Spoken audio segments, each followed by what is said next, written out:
여러분 안녕하십니까, 백운기입니다. 윤석열 대통령이 김건희 특검과 대장동 50억 클럽 등 쌍특검 법안에 거부권을 행사했습니다. 어제 오후 법안이 정부로 넘어오자마자 벼락같이 거부권을 행사한 것입니다. 이번 특검 법안이 총선용 여론 조작을 목적으로 만들어져서 많은 문제점이 있다는 등 구구한 이유를 댔지만 결국은 진영에 기대어서 특검을 피해보겠다는 것이죠. 그러면서 국민이 원한다면 제2부속실 설치도 검토하겠다, 이렇게 얘기를 했는데요.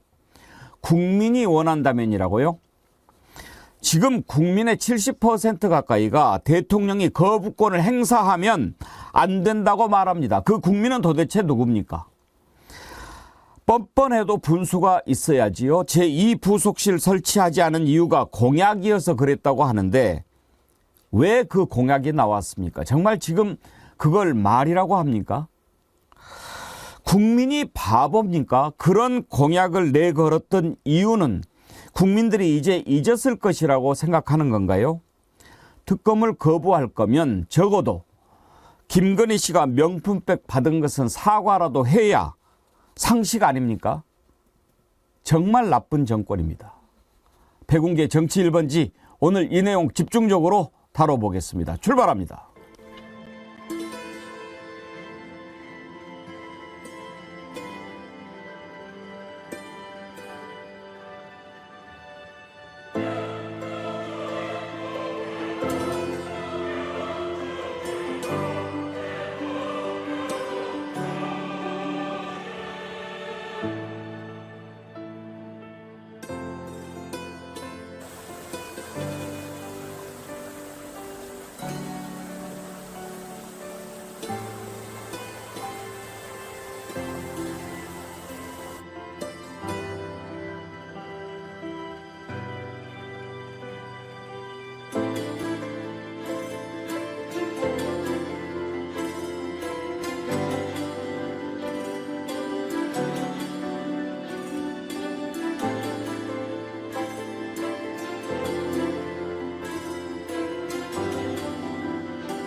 네, 상강철님이 만든 영상 보셨습니다. 오늘 함께 하실 네 분 패널 소개하겠습니다. 박원석 전 의원, 장윤미 변호사, 부승찬 전 국방부 대변인, 김준혁 한신대 교수 함께합니다. 어서 오십시오. 네, 안녕하세요. 방금 전에 윤석열 대통령이 거부권을 행사한 내용 속보로들 전해졌습니다. 어제 오후에 특검 법안이 국회에서 정부로 넘어갔는데 아침에 일과를 시작하자마자 국무회의를 열어서 거부권 의결하고 곧바로 대통령이 제가했습니다. 거부권 못 받겠다라고 하는데 민주당의 홍익표 원내대표가 한 얘기를 들어보니까요. 오늘 회의에 불참한 국무위원은 불참 사유서를 작성해서 대통령실에 제출하라. 박원석 의원, 이런 공지까지 했다네요. 임시국무회의잖아요. 예. 아마 장관들이 다른 일정으로 바쁘거나 하면 국무회의에 차관이 되신다거나 하는 경우들이 있는데 모르겠습니다. 그 내부에 뭐 군기 잡기인지 아니면은 이렇게 중요한 의사결정을 하는데 빠지면 안 된다는 건지 뭐 사유서까지 제출하는 건 좀 이례적인 것 같고요. 거부권 행사의 사유를 보면 저는 왜 이제 와서 저런 얘기를 늘어놓나 싶은 생각밖에 안 들어요. 결국에 이게 법률상 수사 대상이 모호하고 이 수사 범위가 모호하고 수사 대상이 무한정 늘어날 수 있다. 명확성의 원칙에 어긋난다. 뭐 이런 얘기인데, 아니 그건 진작에 이 법을 만들 때 개입을 해서 그럼 자기들이 명확하게 만들었어야 되는 내용인데 그때는 뭐 당연히 거부권 행사할 걸 전제로 이 특검법에 힘이 빠지겠거니 하고 손 놔버렸던 거 아니겠습니까? 그리고 이제 와서 뭐 특검 그 임명 절차가 공정하지 않다, 뭐 피의사실 공표에 예외가 있다 이런 내용도 다 마찬가지입니다. 그때 개입했으면 되는 거예요. 그래서 제가 보기에는 결국에 그냥 민심과 맞서겠다. 민심이 뭐라고 얘기하든 이런 거로밖에 보이지 않습니다. 오늘 하나하나 따져보겠습니다만 민주당에서는 윤석열 대통령이 국민과의 대결을 선택한 것이다 이렇게 얘기를 했습니다. 완전 군사작전 펼치듯이 국무위원을 동원해서 대통령과 대통령 가족을 위한 방탄 국무회의를 열었다 이렇게 비판을 했는데, 아니 김준혁 교수님, 오늘요 아침에 이 거부권 행사한 걸 보고 엘리님이 이런 댓글을 주셨어요. 출근은 매일 지각하더니 거부권은 일찍도 하네.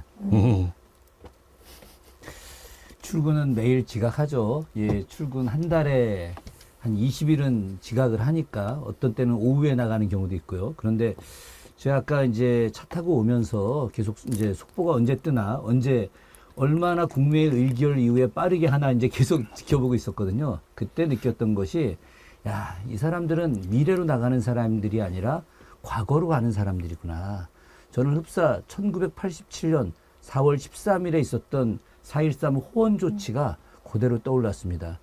오늘 이관섭 대통령 비서실장이 뭐라고 이야기를 했냐면은 헌법의 가치를 수호하기 위해서 또 민생을 지키기 위해서 바로 쌍특검에 대해서 대통령이 제의를 요구하겠다라고 했거든요.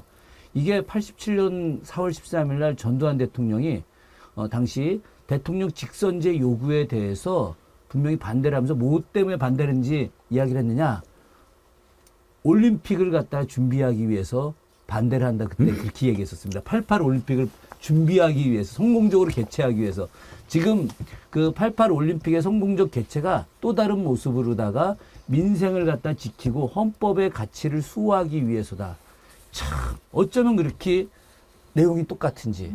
결국은 4.13 호원 조치가 수많은 시민들에 의해서 6월 항쟁으로다 끝내 6.29라고 하는 그런 항복 선언이 있지 않았겠습니까? 저는 오늘의 이 그 대통령의 제의가 과거에 6월 항쟁과 같은 엄청난 폭풍이 몰아칠 것이고 끝내 윤석열 정부가 상당히 심각한 위기로 빠지게 되는 그런 아주 출발이 될 거라고 생각을 합니다.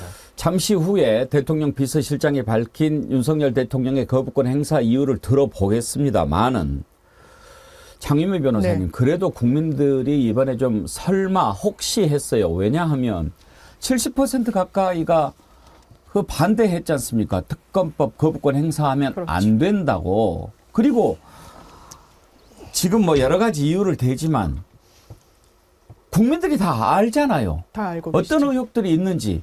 그런데도 이렇게 한다. 어떻게 봐야 됩니까? 일단 대통령실의 일성은 이렇습니다.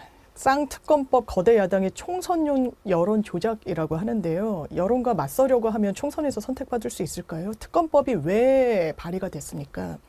가닥을 검찰이 안 지어주고 있기 때문입니다. 정말 본인들이 이야기하는 것처럼 문제가 없으면요, 불기소하면 되는 거예요. 그리고 불기소 이유서에 왜 불기소했는지 정확하게 기재하면 됩니다. 그걸 가지고 다투든지 말든지 하면 되는 절차입니다. 문제가 있다면 기소하면 되죠. 기소하는 것도 어색하지 않아요. 공범이라고 지칭되는 사람들이 지금 항소심 진행 중이지 않습니까?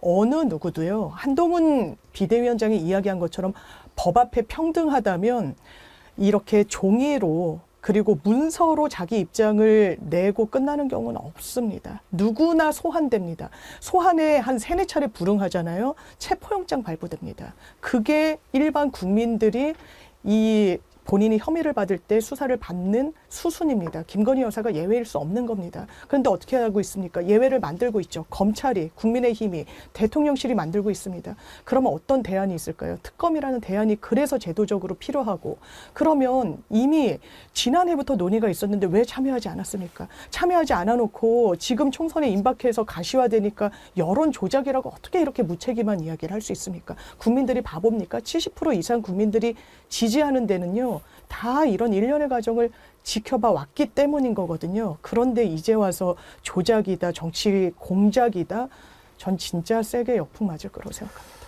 부승찬 대변인, 저는 개인적으로는 진작에 기대를 접어버린 지가 오래입니다만은 그래도 국민들은 조금씩 이렇게 희망을 갖고 있었던 것 같은데 이제 그것마저도 좀 사라져가는 것 같지 않습니까? 예. 우선 좀 거시적인 관점에서 좀 볼 필요가 있을 것 같아요. 러시아가 이제 민주화의 길, 소비에트 연방이 해체가 되고 민주화의 길로 가면서 과연 옐친이 어떻게 러시아를 이끌 것인가 이런 얘기가 있었거든요.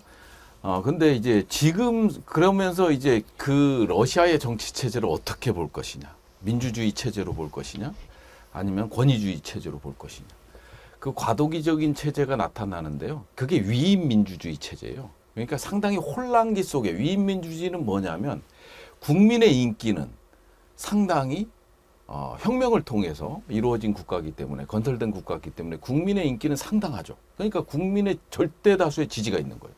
그러다 보니까 국민만 믿고 푸틴도 마찬가지죠. 국민만 믿고 상권 분립이라는 핵심적인 책임성을 무시해버리는 그런 현상이 일어나면서 러시아를 위임 민주주의라는 표현을 썼거든요. 위임된 권력이기 때문에 난 국민의 충성을 다하면 된다. 그러면 대한민국은 이 특검법을 보면서 어떻게 봐야 되느냐. 정치 체제를 우리는 민주주의 공화국이라고 헌법에 명시가 됐는데 이걸 어떻게 보느냐요. 상당히 고민되는 지점인데 이 특검법을 보면서 느끼는 거는 뭐냐면 러시아가 겪었던 국민에 대해서 책임을 지는 위임 민주주의 체제냐. 입법부, 사법부가 무시되고 있잖아요. 근데 이제 그것도 아니에요. 특검만 보면 국민의 절대 다수가 거부권을 행사해서는 안 된다고 보고 있는 거잖아요. 그러면 이 국민에 대한 책임성조차도 무너지는 국가가 돼버린 거예요. 그래서 윤석열 정부는 저는 늘 얘기하는 게 지금은 헌법에 명시된 민주공화국이 아니라 권위주의 체제다. 국민에 대해서 책임을 지지도 않고 상권 분립이 보장되지도 않는 체제로 가고 있다. 이거를 특검법이 여실하게 보여줬다. 저는 이렇게 보여지거든요. 제가 우리 금요일 날 특히 좀 기대가 되는 이유가 각 분야의 전문가들께서 이렇게 다 모여 계셔가지고 다각도로 세상을 짚어주는 것 그것 때문에 더 기대가 됩니다. 우리 역사 교수님도 계시고 정치학 박사님도 계시고 대통령실이 거부권 행사하는 이유를 내놓았는데요. 일단 한번 들어보죠. 그래가지고 저 말이 되는지 한번 약간 좀 긴 것 같은데 우리가 그래도 들어봐야 따지죠. 한번 들어보겠습니다. 거대 야당의 특검법 일방 강행 처리에 대한 대통령실 입장을 말씀드리겠습니다. 거대 야당인 민주당이 국민을 위해 시급한 법안 처리는 미루면서 민생과 무관한 두 가지 특검 법안을 여야 합의도 없이 일방적으로 강행 처리한 데 대해 깊은 유감을 표명합니다. 이번 특검 법안들은 총선용 여론 조작을 목적으로 만들어져 많은 문제점이 있습니다. 국무회의 심의 결과 다수당의 횡포를 막기 위해 항상 여야 합의로 처리해오던 헌법 관례를 무시하였고 재판 중인 사건 관련자들을 이중으로 과잉 수사하여 인권이 유린되며 총선 기간에 친야 성향의 특검이 허위 브리핑을 통해 국민의 선택권을 침해할 수도 있습니다. 특히 50억 클럽 특검 법안은 이재명 민주당 대표에 대한 방탄이 목적입니다.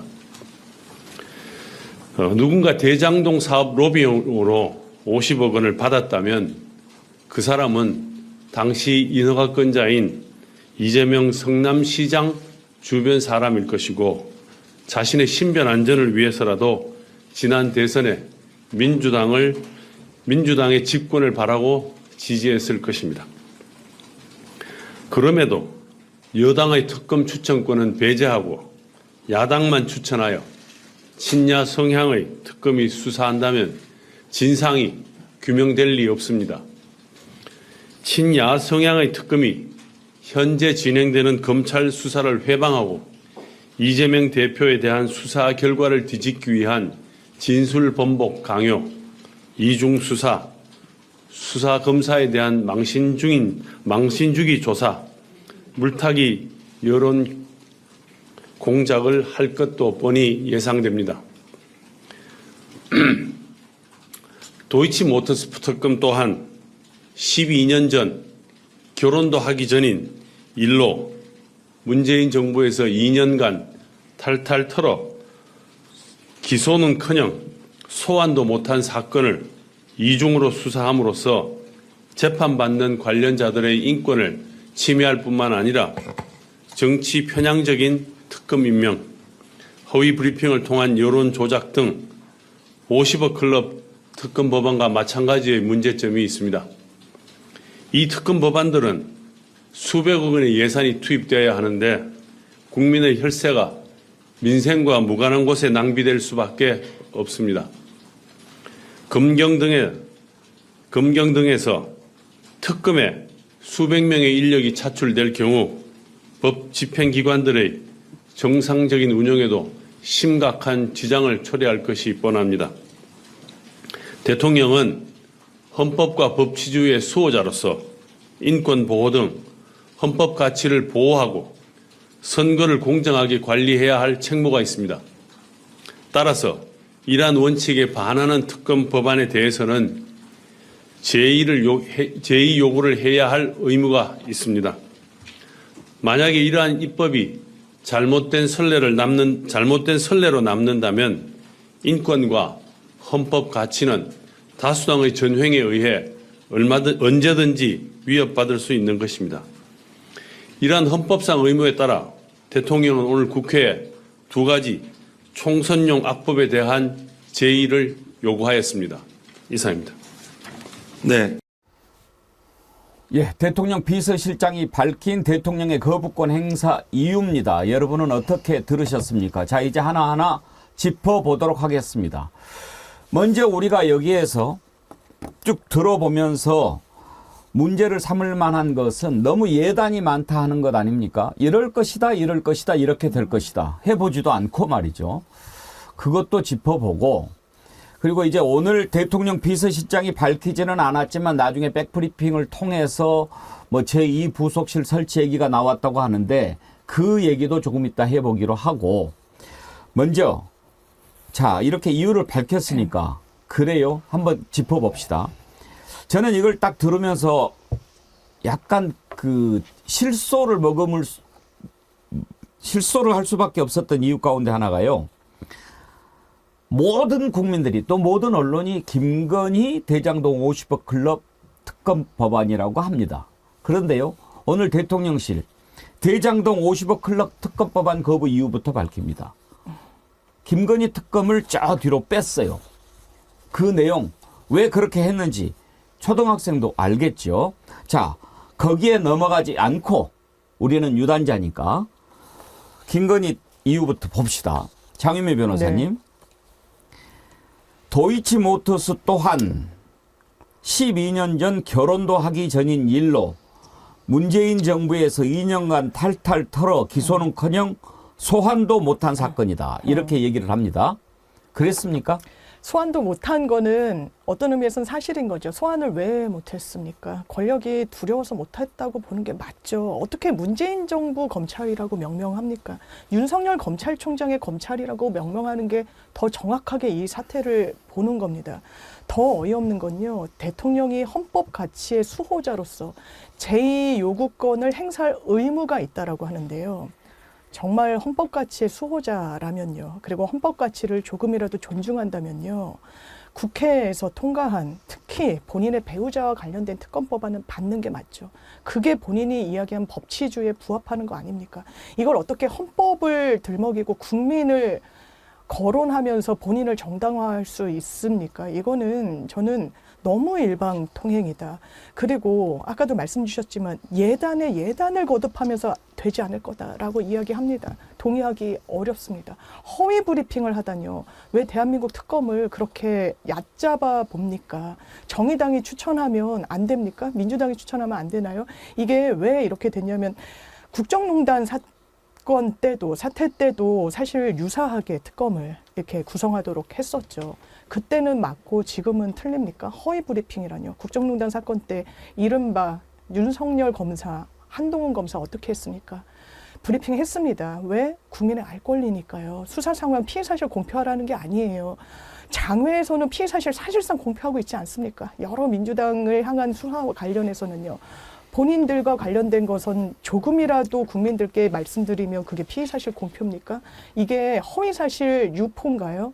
이런 이중잣대로 어떻게 국정을 운영하겠다는 것인지 오늘 이 단면을 다시 한번 보여주는구나. 오히려 국정을 타개할 수 있는 분기점이 될 수도 있었습니다. 받는다면요. 그게 정답이었고. 그런데 그 기회를 스스로 놓쳐버리는구나. 이런 생각이 듭니다. 한 가지만 더 물어볼게요. 도이치모터스 12년 전 결혼도 하기 전 일이다 이렇게 얘기를 했던데 왜 이 부분을 굳이 붙였을까요? 예, 굉장히 많이 강조하는 지점인 예. 건 맞습니다. 그리고 어느 정도는 헤아려지는 부분도 있는 것도 사실이죠. 대통령이 알기 이전에, 그러니까 대통령과 무관한 일임을 강조하고자 하는 의도는 알겠어요. 그러면 대통령 되고 난 다음에 명품백 받은 것은 어떻게 설명하려고 그러니까요. 이런 얘기를 갖다 맞습니다. 붙였을까요? 나는 이거 쓴 사람이 조금 부족한 사람이 아닌가 그런 생각이 들어요. 그렇죠. 왜 부족한 워딩을 국민 앞에 고스란히 노출시키느냐. 이게 누군가의 의중이 실려있기 때문이죠. 이 누군가는 김건희 여사거나 아니면 윤석열 대통령일 겁니다. 그러면 김건희 여사 받는 혐의 결코 적지 않습니다. 국민들께 떳떳하다면 받으십시오, 특검. 아니 박원석 의원님. 예. 이 글을 이렇게 딱 썼을 때 쓰다가 캥기는 부분이라는 게 있을 거 아닙니까? 그런데 여기에 아무리 핑계를 댄다고 해도 12년 전 결혼도 하기 전 일 이렇게 쓰면은 가만히 있어라. 이걸 썼으면은 대통령 된 다음에 명품백 받은 거 이거 분명히 이거 이런 생각 못 할까요? 안 하는 거죠. 그런 생각을. 그런 생각 안 하는 거고 결국 이게 그 설득력이 없잖아요. 저 지금 대통령 비서실장이 얘기하는 거부권 사유라는 게. 그러니까 김건희 특검법을 국회에서 통과시킬 수밖에 없었던 건 검찰의 직무이기 때문입니다. 검찰이 아무것도 안 하기 때문이에요. 그러니까 이 문재인 정부 때 탈탈 털었다고 하지만 소환 수사 압수수색 한번 못한 게 탈탈 턴 건 아니죠. 당시에 이를테면 서울중앙지검장 뭐 이런 분들이 친문 검사였기 때문에 당연히 뭐 있는 거 없는 거 다 털었지만 아무것도 안 나왔다 얘기하는데 실제 수사팀이 전혀 움직이지를 않았어요. 중간 결재권자들만 뭐 그런 뭐 이성윤 전 지검장이라든지 이런 분들이었지 수사팀이 안 움직이는데 무슨 도리가 있습니까? 뭐 중앙지검장이 내려가서 수사할 수는 없잖아요. 그런데다가 소환 한 차례 했습니다. 대선 전에. 근데 대선 때라서 안 나가겠다. 선거 끝나고 나가겠다. 그래서 거부했어요. 그러니까 그 전까지는 그렇다 치고 왜 이 정부 들어서 2년 가까이 돼가는데 사건을 종결하지 않냐. 앞서 장 변호사님 예. 얘기하셨듯이 그렇게 혐의가 없다면 아니 수사검사 출신이 윤석열 대통령이나 한동훈 법무부 장관이 잘 알잖아요. 그러면 특검이 아무리 눈을 까지짚고 사건을 조작하려고 해도 안 된다는 거 알지 않습니까? 종결하면 되잖아요. 왜 종결을 안 할까? 전 두 가지 이유밖에 없다고 예. 봅니다. 하나는 어떤 검사도 지금 재판 중에 나온 공범들의 그 재판 과정에서 김건희 씨의 이 연루 가능성, 김건희 씨의 혐의 이걸 외면하기가 어렵기 예. 때문에 감히 이걸 종결을 못 시키는 나중에 다 본인들이 다 책임져야 나타나는 됩니다. 거니까, 직권남용으로. 그리고 그걸 갖다가 잘 처벌했던 사람이 한동훈, 윤석열 이런 사람들이에요. 누가 책임질라 그러겠습니까? 그게 첫 번째 이유이거나 그런 판단조차 성역이고 금기의 대상이기 때문에 아무 말도 안 하고 그냥 손 놓고 있는 거다. 그러니까 검찰의 권한이 없는 거죠. 저 사건에 대해서 판단할 권한이. 둘 중 하나밖에는 설명이 안 돼요. 그러니까 이게 권력형 비리 전형적인 그런 사건은 아니고 또 뭐 결혼 전 사건이라고 하지만 어쨌든 지금은 그 대통령 배우자고 직전에는 검찰총장 배우자였고 그로 인해서 사실상 권력형 비리가 돼버린 거예요. 권력형 비리가 아닌 사건이 역대 그 특검했던 그 사안들을 보면 권력형 비리 사건이거나 대통령 친인척 관련 사건이거나 아니면 검찰이 석연치 않은 이유로 수사권 행사를 못하는 사안에 대해서 특검이 했던 겁니다. 세 번째 사유에 해당해요. 근데 왜 이게 특검 사안이 아니라고 얘기하는지도 납득이 안 되고 결국 저는 자업자득이다. 그런데 이거 저렇게 이제 거부권 행사하고 제2결 올라왔을 때 국민의힘 뭐 의원들 협박하고 해서 넘어간다고 치죠. 그런다고 이게 정치적으로 넘어가지나요? 정치적으로는 절대 넘어가지지 않습니다. 그래서 반드시 저는 총선에서 효과 치를 거라고 봐요. 아니 이렇게 이제 거부권을 행사하면서 그 이유를 국민들에게 설명하는데 국민들이 듣고 아하 뭐 저런 문제가 있네. 그러면 뭐 거부권 행사할 만도 하겠네. 이런 생각이 들게 해야 그게 제대로 된 설명인 거죠. 그렇게 생각하는 국민들이 과연 몇 퍼센트나 될까요? 저는 지금 그 전에 했던 여론조사를 한번 볼 수 있을까요? 그 여론조사 보면 이게 MBC에서 올해 새해 초에 조사했던 겁니다. 특검 거부권 행사하면 안 된다. 64%입니다. 해도 된다. 31%예요. 그 전에 다른 조사에서는 70%가 넘는 것도 있었습니다. 자, 이렇게 많은 국민들이 거부권 행사하면 안 된다고 생각하는데 만약에 이 설명을 제대로 했다면 거부권 행사하면 안 된다라고 하는 여론조사 수치가 더 내려갔어야 될 거예요. 내려가야 될 거예요. 근데 아마 제 생각에 더 올라갈 것 같습니다. 왜? 말이 안 되니까. 또 뭐 이런 이유를 댔어요. 이 특검 법안은 수백억 원의 예산이 투입돼야 되는데 국민의 혈세가 민생과 무관한 곳에 낭비될 수밖에 없다. 예산 타령을 합니다. 여크림소다님 댓글 하나 소개해 드릴까요? 예산 같은 소리 하고 있네. 해외여행 다니는 예산은 600억이나 늘리고 권력만 이용해서 국민 세금을 자기 돈인 양 쓰고 다니는 사람이 제대로 된 거냐고. 정말 개빡치네. 아니 예산 얘기를 또 할 그런 체면이 있습니까? 아니 김준혁 교수님 여러 가지가 걸리는데 어떤 게 제일 걸리셨어요? 제가 아까 들으면서 키워드를 5개로 좀 정리를 예. 했습니다. 예. 그 5개로 정리를 하면서 느꼈던 거는 저 글을 쓴 사람이 참 무지한 사람이구나. 주어가 없어요. 첫 문장에 주어가. 예. 주어가 없어서 저희 같이 글 쓰는 사람들 입장에서는 주어를 쓰지 못하는 대통령실의 이 수준을 알 수 있다. 여기에 더해서 대통령실의 입장을 밝힌다고 했는데 대통령의 입장을 밝혀야죠. 대통령이 대통령실에 좀 숨어 있는 거예요. 좀 쫄보죠, 쫄보 기본적으로. 그러네요. 대통령실 입장이네요. 예, 대통령. 그래서 야, 난 진짜 윤석열 그 겉만 저 허우대 크지 속은 쫄보구나. 저런 쫄보가 자기 입장도 제대로 이야기하지 못하니 이거 뭐 어떻게 나라 제대로 다스리겠나. 혹시 아직 출근 전이라 그런 걸까요? 뭐 그럴 가능성이 충분히 네. 있습니다. 그런데 여기서 키워드가 5개인데 제일 첫 번째 한 얘기가 인권 유린으로 예. 이걸 안 하겠다. 두 번째가 아까 말씀하셨던 허위 브리핑으로 안 하겠다. 세 번째가 50억 클럽과 관련된 건 이건 이재명과 관련된 거지 우린 관련이 없다. 그리고 네 번째가 조금 아까 말씀하셨던 수백억 예산 낭비. 5번째가 헌법 가치를 수호하겠다라고 하는 겁니다. 이게 아까 대통령실이 그 장문의 이야기가 5가지 키워드로 딱 돼 있는데 본인들은 인권 유린 지금 어마어마하게 하고 있죠. 인권 유린 때문에 이걸 제의한다? 말도 안 되는 이야기고요. 이재명 대표와 관련해서 무려 400번이나 넘는 압수수색, 이런 일들이 실제로 존재했는데 말도 안 되는 거고, 허위 브리핑? 아까 장윤민 변호사님 말씀하셨지만 윤석열 당시 특검 그리고 저 한동훈 그 검찰 검사로서 뭐 특검 보는 아니었지만 윤석열 수사팀장 아래 있었던 검사로서 브리핑 했습니다. 허위 브리핑 그럼 자기들이 옛날에 했던 건 허위 브리핑이었나요? 말도 안 되는 거고요. 50억 클럽과 관련된 거는 이 대장동에서의 가장 중요한 것은 부산저축은행에서 부실 대출 아니겠습니까? 그때 주인 검사가 누굽니까? 윤석열 아닙니까? 이 부분에 대해서 해야 되는데 이걸 가리려고 하는 거죠. 여기에 수백억은 아까 앵커님께서 말씀하셨기 때문에 굳이 더 이야기하지 않겠습니다. 헌법의 가치를 수호한다? 이건 말도 안 되는 이야기죠. 이렇게 정말 국민들이 납득할 수 없는 제가 여기서 방송 들으면서 5가지로 키워드를 정리할 정도로 우리 국민들 다 이런 수준입니다. 그런데 이렇게 국민들을 갖다가 농락하고 국민들을 정말 개돼지 수준으로 알 정도로다가 무시하면서 자기들이 아무 말 대잔치나 한다? 아, 이건 정말 너무 수준이 이하입니다. 그래서 부끄러워요. 분노하기 전에 부끄럽습니다, 정말. 인권 얘기하는데 오늘 부승찬 대변인 정말 잘 나오셨습니다. 한번 보십시다.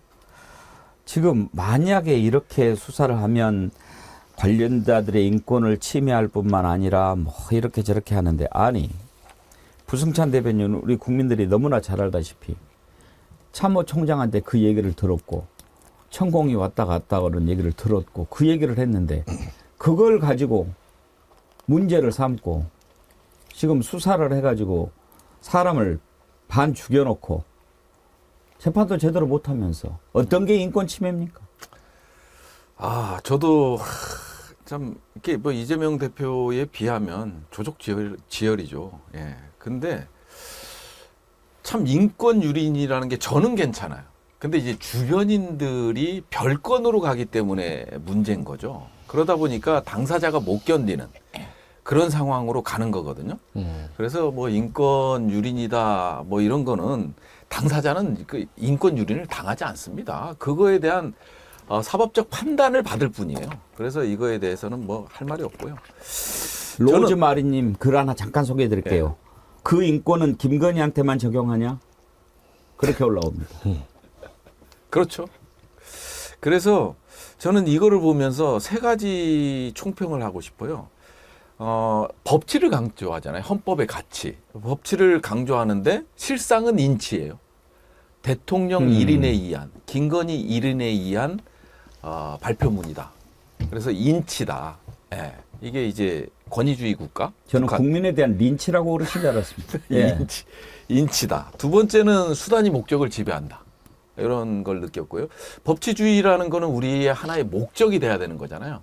근데 이제 그게 안 되고 수단으로 전략하는 어떤 국가, 국민들을 강압하기 위한 수단으로 전략하는 것을 봤고요. 그 다음에 세 번째는 믿고 가는 데가 있다. 그림자 국민 30%다. 예. 왜냐하면 그림자가 실제 그 형상보다 커 보이잖아요. 그래서 그림자 국민 30%를 위한 거다 이렇게 보여지고요. 강론적으로 들어갔을 때 저는 뭐 아까 5가지라고 했나요? 저는 7가지로 정리되더라고요. 여야 합의 없이. 이거는 여야 합의가 없는 게 아니고 국민의힘이 거부를 한 거죠. 그렇게 보시면 될 것 같고요. 총선용 여론조사다. 이것도 일맥상통하는 거 아닙니까? 앞에 거랑 일맥상통하는 거기 때문에 본인들의 총선용으로 활용하려는 그런 것이 보이고요. 뭐 이중 과잉 수사에 따른 인권 유린이다. 이거는 두말할 필요도 없고 아까 허위 브리핑은 두 분께서 말씀해 주셨고 그 다음에 이제 이재명 방탄 뭐 이거는 내로남불의 전형을 보여주는 것이다. 이렇게 어떻게 같은 설명문에 거부 이유에 대한 설명문의 해석이 서로 다르냐. 요거를 좀 기준과 해석이 다르다라는 걸 느꼈고요. 친야 성향의 특검 6번째. 이거는 뭐 앞서 국정농단에서도 이렇게 했기 때문에 이거는 그다음에 권한쟁의 심판까지 갔었잖아요. 이게 국정농단과 관련돼서는 특검 추천에 대해서 권한쟁의 심판에서 헌법 재판소에서 기각이 나왔거든요. 그렇기 때문에 아니 그러면 대통령 부인에 대한 특검을 여당이 하자고 하겠습니까? 그러니까요. 친야 성향의 특검 이게 말이 됩니까? 또 뭐 지적할 거 있습니까? 예, 마지막으로 이제 수백억 혈세 낭비. 이 딱 7가지로 정리가 됐죠. 지금요. 이렇게 우리가 대통령실의 입장이라고 그래가지고 구구절절 설명하는 걸 들어봤습니다만 우리가 들어도 말이 안 되지 않습니까? 그거 왜 그렇습니까? 딱 정리하면 그거죠. 뭐 여러분들 이해하든 말든 우리는 이거 무시하고 갈 거다. 왜? 아까 지금 부승찬 대변인 지적하셨듯이 우리 30% 있어. 그 30%만 보고 갈 거야. 여기가 나를 죽음에서 구해줄 거야. 이렇게 생각하는 건데요. 이 진영 논리로 이 국면을 과연 타개할 수 있을 거라고 생각하는지 제가 오늘 여러분께 한 구절을 소개해 줄 만한 책이 있습니다. 철학자 최진석 교수가 쓴 나를 향해 걷는 10걸음이라는 책인데요. 거기에 보면 이런 내용이 있습니다. 지도자들이 진영에 갇혀 있으면 우선 생각하는 능력이 거세된다. 진영에 갇히면 생각할 필요가 없다. 진영에서 정한 이념을 확대 재생산만 하면 되기 때문이다. 그래서 결국 국가보다는 진영의 이익을 더 중시해 버리는 데까지 빠질 수 있다. 진영에 갇히면 생각하는 능력이 급격히 떨어지기 때문에 현실을 진영의 입장에서 보고 싶은 대로 보거나 봐야 하는 대로 보지 보이는 대로 바로 볼 수가 없다. 그래서 정책이나 태도가 실제적이지 않고 이념적인 경향을 띠게 된다. 윤석열 대통령 들으라고 쓴 글이 아니에요. 그냥 자기 자신을 보고 가라.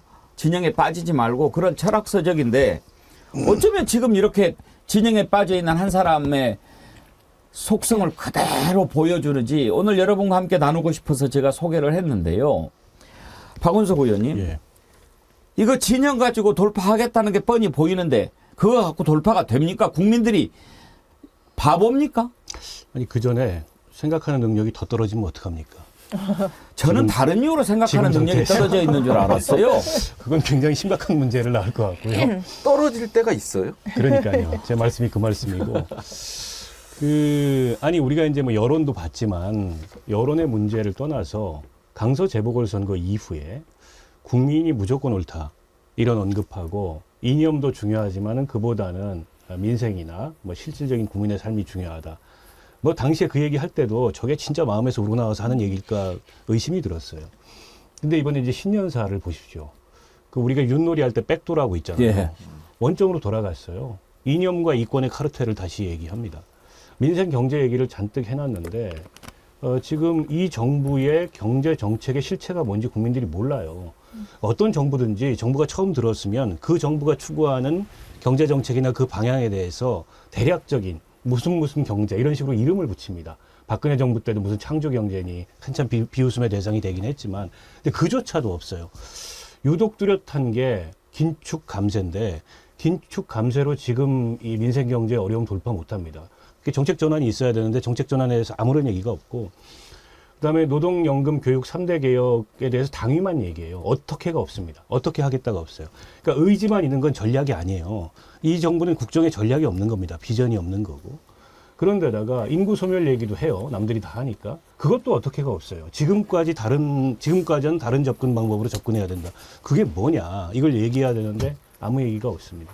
그런데 유독 명료하고 뚜렷한 거는 이념과 이권의 카르텔을 부수겠다. 한마디로 이거예요. 결국에는 지금 이제 민주당과 이를테면 뭐 586 운동권 이걸 겨냥한 레토릭을 이전부터 본인이 해왔던 레토릭을 다시 한번 쓴 건데 정확하게 강서 재보궐선거 이전으로 돌아간 거고 다시 한번 이념의 결집을 촉구하는 태도로 예. 돌아간 건데 그러니까 저는 한동훈 비대위원장이 들어서서 저걸 어떻게든 좀 다르게 포장해 보려고 애를 쓰고 있잖아요. 동료 시민 어쩌고 하면서.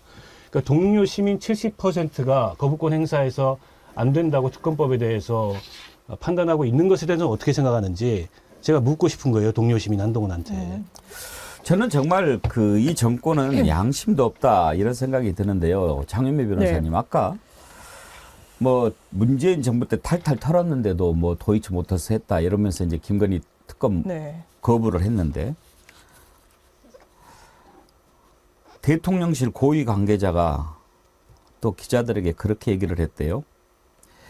공약으로 제2부속실 설치하지 않겠다고 해서 안 했던 건데 국민 대다수께서 설치하는 게 좋겠다고 생각하시면 저희들이 검토하겠다. 저는 이거를 딱 듣는 순간에 막 욕이 나오려고 하더라고요. 그렇죠. 새해부터 정말 저 욕하기 싫은데 한번 봅시다. 공약으로 제2부속실 설치하지 않겠다고 했어요. 그건 사실입니다. 네. 왜 그랬습니까? 우리는 제2부속실 설치해서 영부인 활동 지원할 필요도 없다고 생각하게끔 했으니까. 왜? 김건희 씨가 그렇게 막 설치고 다니고 온갖 뭐 저기 하고 내가 정권 잡으면 뭐 이따위 소리 하고 그런 게 문제가 되니까 김건희 때문에 대통령 안 될 것 같아서 검은 옷 입고 나와서 눈물 흘리면서 제가 되면은 뭐 이렇게 했던 거 아니에요. 그래서 제2부속실 설치하지 않겠다고 한 거를 국민들이 잊었을 거라고 생각하는 거 아닙니까? 거기에다가 또 국민 대다수께서 설치하는 게 좋겠다고 생각하시면 저희들이 검토하겠다? 아니 정말 욕을 안 하려고 그러는데 국민 대다수가 지금 특검법 거부하면 안 된다고 그러잖아요. 어떻게 이런 이야기를 합니까? 취사 선택하는 거죠. 국민 여론을 입맛대로 다스린다고 생각이 들고요. 사실 대선 국면 때 김건희 여사 리스크 국민의힘 분들이 훨씬 많이 당연하지만 걱정했죠. 그러면서 이렇게 얘기했어요. 우리 대통령 되면 외국에라도 나가게 해야 되는 거 아닌지 모르겠다라고. 이게 그냥 우스갯소리가 아니었습니다. 그만큼 위기감이 있었어요. 그러니까 지금 말씀 주신 대로 내조만 하겠다고 그랬습니다. 사랑하는 남편을 위해서 본인은 공식적인 활동을 전혀 안 할 것처럼 국민을 지금 기준에서 보면 호도했죠. 속였죠. 왜냐하면 굳이 대동하지 않아도 돼야 되는 그런 국외 행사에 다 따라갔으니까요. 거기에 들어가는 예산 다 어떻게 했습니까? 그러면서 그럼 국위 선양에 플러스라도 됐나요? 외국 유럽에 가서는 명품 쇼핑을 했잖아요. 호객행위를 당했다라고 하는 어이없는 변명을 했지 않습니까? 이런 대통령의 배우자를 보면서 국민은 속았다는 생각이 드는 거예요. 왜? 제2부속실조차 필요 없을 거라고, 예산조차 집행되지 않고 공식 스케줄조차 잡지 않을 것처럼 국민들께 약속했으니까요. 정반대의 국면이 펼쳐지는 겁니다. 그때도 본인의 어떤 허위 경력과 관련해서 눈물을 흘리면서 남편에게 누가 돼서 죄송하다고 했는데 지금은 눈물이 안 나나요? 지금은 더 잘못했다는 생각 안 드십니까? 어떻게 남편이 배우자가 대통령이 됐는데 명품백을 받을 수가 있습니까? 내가 여유가 생기면 남북관계에 신경 좀 써보겠다고 한다는 그런 말을 잘 알지도 못하는 사람한테 어떻게 영부인이 던질 수가 있습니까? 제2부속실로는 부족하죠. 이거 당연하지만 처음부터 잘못을 바로잡기 위해선 수사가 필요한 사안입니다. 소병률님, 저를 너무 자극하지 마십시오. 욕 안 하면 구독 취소. 제가 욕하면 되겠습니까? 근데요, 국민들 심정 제가 충분히 이해합니다. 정말 욕 나와요. 아니, 교수님, 김준혁 교수님.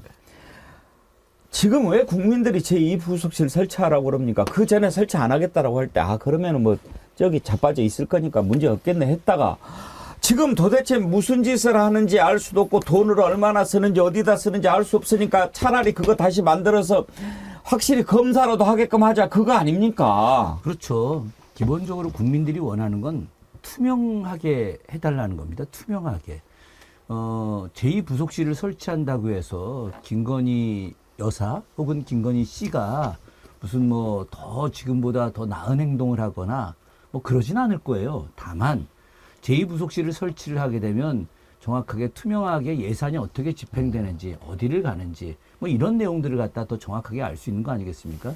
우리 국민들이 김건희 씨에 대해서 무슨 기대 이런 거 하지 않습니다. 제발 좀 국격이 부끄럽지 않게 해달라. 제발 좀 조용히 좀 있어줬으면 좋겠다. 이런 거거든요. 실제로 조선시대 때도 왕비들이 이 나댔던 시절과 왕비들이 조용히 있던 시절, 이게 명확하게 차이가 납니다. 왕비가 아주 극성스러웠던 시절, 가령 뭐 현종 같은 경우, 명성황후가 아주 대단했죠. 중종 같은 경우도 문정왕후가 대단했죠.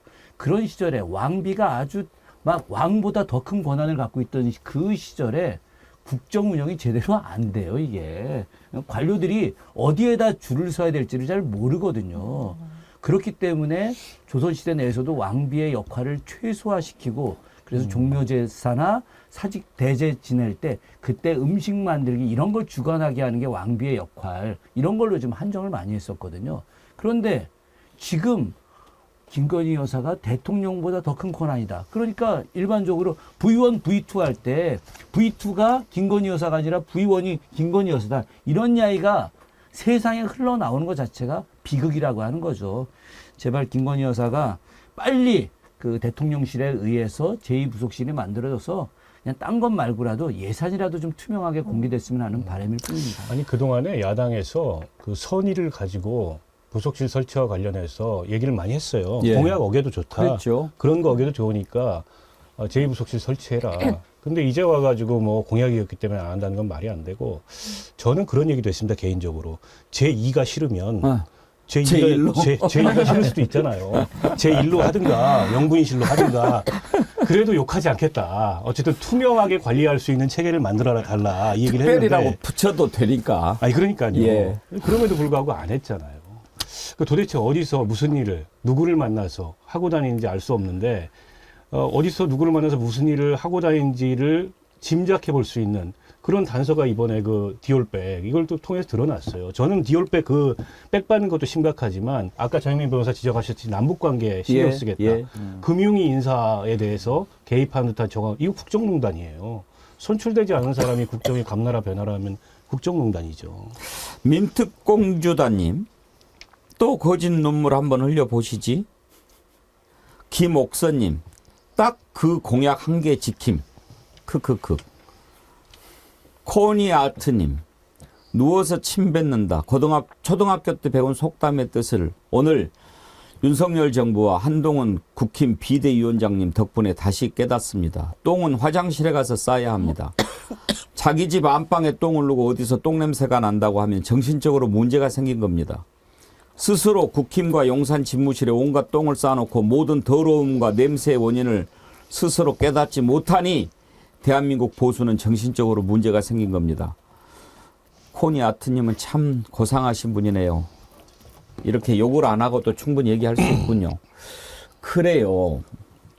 국민들을 바보로 알면은 안 됩니다. 국민이 바보입니까? 더군다나요. 자, 우리가 조금만 돌아가 봅시다. 왜 제2 부속실 없앴습니까? 우리 국민들이 바보 아니에요. 다 기억해요. 김건희 여사가 얼마나 문제가 많았습니까? 아이고, 우리가 최순실에 대한 그 나쁜 기억이 아직도 남아있는데, 이건 뭐 윤석열은 몰라도 김건희 저거 대통령, 뭐 윤석열 대통령 당선되고 나면 저것 때문에 나라 복잡하겠는데? 그래서 그때부터 지지율이 팍팍팍팍 떨어진 거 아닙니까? 그래서 이제 어쩔 수 없이 검정옷 입고 나와서 아까 어떤 분은 눈물은 안 흘렸어요. 고개만 똑 숙였지. 그런 것도 같아요. 뭐 이제 뭐 하면은 뭐 조용히 내조만. 거기에 많은 국민들이 속았죠. 아, 저렇게 간열하게 생긴 사람이 거짓말 하겠어? 저는 근데 그때 알았어요. 목소리 들어보면 모릅니까? 내가 정권 잡으면 말이야 이러지 않았어요. 저희 자기가 정권을 잡은 거예요. 그래가지고 그러면 대통령 제2부속실은 영부인의 활동을 보좌하고 지원하기 위해서 만든 부처니까 그거를 없애버리겠다 이거예요. 그러니까 이제 활동 안 하겠다는 거지. 아, 그걸 없앴더니 어떻게 합니까? 이제는 어디에서 어떻게 돈을 쓰고 누가 하는지도 몰라요. 모든 정보가 대통령과 똑같이 공유가 돼요. 그리고 시간 나면 자기 사무실 밑에서 편한 옷 입고 앉아서 가르침 탁탁 뱉으면서 사람 불러가지고 명품백 받아요. 그걸 국민들이 지금 봐버렸어요. 그런데 이제 와서 이 부속실을 국민이 원한다면 설치한다. 어떻게 이따위 소리를 할 수 있습니까? 양심이 있으면. 명품백 받는 거 못 받으면 또 그것도 뭐라고 그랬을 거예요. 다시 한번 볼까요? 아이고, 침 선물도 보내주시고 그래서. 아니, 이거 자꾸 왜 세우세요? 아이고, 그냥, 뭐, 다음부터는 뭐, 못 돼도, 아유, 이런 거 정말 하지 마세요. 저건 이제 딱 그 몰래카메라로 찍혀서 부인할 수 없으니까. 근데 저것도 얘기를 안 해요. 뭐 받았다, 안 받았다, 뭐 그걸 뭐 어디 창고에다 처박아 놨다. 그건 바로 보여주지도 않고. 천공 영상은 지금 어디로 가 있는지 알 수도 없고. 이렇게 하면 국민들이 속습니까? 글쎄요, 이제 권력의 힘을 믿는 거죠. 권력의 힘을 믿고, 그리고 일정 부분 그 권력을 행사했을 때 무서움을 느끼는 국민들, 위축되는 국민들을 보는 거거든요.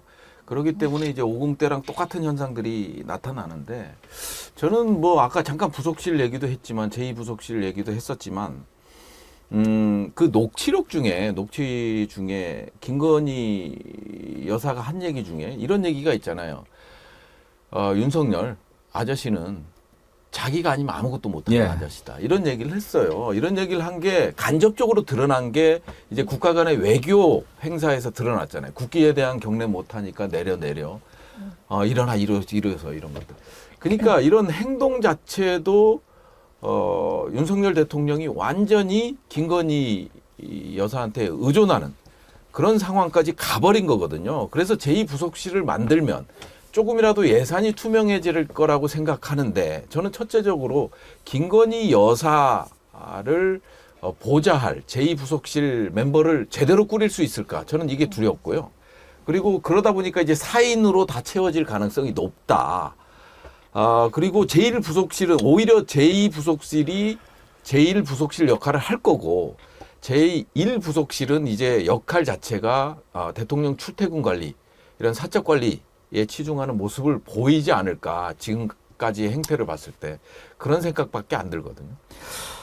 홍삼님 이런 글 주셨어요. 제2부속실 조하나 조선 때가 그랬나? 사과로 나가라. 속옷만 입고 흰 한복도 아깝다. 그런 걸 주셨는데 김준혁 교수님. 그때 그 임목 왕의 대비. 예, 예. 사과로 내치죠. 사과로 내쳤죠. 예. 사과로 내친 이유가 임목 대비가 너무 국정 운영에 개입을 많이 해서 그랬어요. 광해군이 이제 중립 외교를 펼치지 않습니까? 이미 명나라는 거의 망해버린 거고, 또 이제 임진왜란 이후에 국가 재정도 어렵고, 또 백성들 너무 힘들고, 또 명이 말도 안 되는 자꾸 4대 요구하고 곡물 요구하니까 어떤 후금과의 관계를 갖다 원만하게 하는 그런 중립 외교를 하는데, 이것에 대해서 가장 강력하게 반대한 사람이 바로 임목대비였어요. 서인 세력들의 상징적 우두머리가 임목대비였던 거죠. 그렇기 때문에 당시 물론 이제 바깥으로 내보낸 거 서궁 유패는 좀 잘못된 것이긴 하지만은, 근데 너무 과도했기 때문에 당시 관료들이 이제 내보내야 된다 이렇게까지 나왔던 건데, 저는 지금 그 김건희 여사의 모습을 보면서 조금 전에 말씀하셨던 임목대비가 떠올랐고, 그럼 자연스럽게 과거 조선시대 때 선대왕의 왕비를 갖다 내쫓을 정도로 이게 진짜 분노가 폭발한 거 아닙니까? 백성들의 분노가.